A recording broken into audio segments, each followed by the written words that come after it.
good morning. So guys, kagigising na natin, kaya maglagay tayo ng ganito. Pero guys, mas prefer siya sa gabi. Ganda siya sa ilagay sa gabi, tapos ibabad ng mga 10 minuto. It's up to you guys kung ilang minutes mo siya ibababad or babanlawan. Pero ako mga 10 minutes guys. Maganda siya sa gabi kasi nga nakaka-relax yung mga skin natin sa gabi. Ito siya guys, oh. Siya nilalagay ko. Kalalagay ko lang nito. Di ko pa talaga siya, kung nakapagtatanggal daw siya ng tagihawat sa mukha. Ano daw po siya. More lang po siya guys, siguro mga nasa 100 lang ata siya. Ito siya gawin. Ito siya guys. Nasa inyo na po yun kung paano niyo siya ibababad. Ilang minutes. Malay.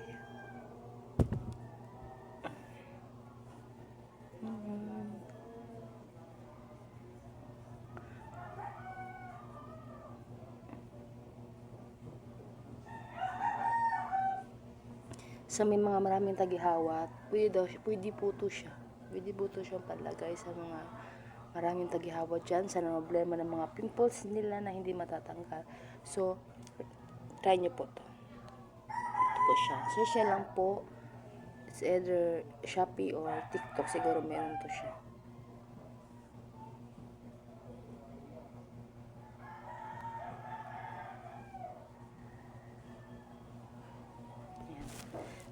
Para tayo ng tagihawat.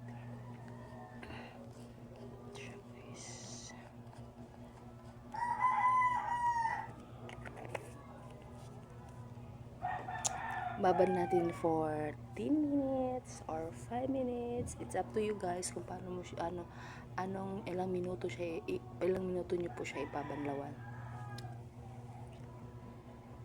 Thank you for watching.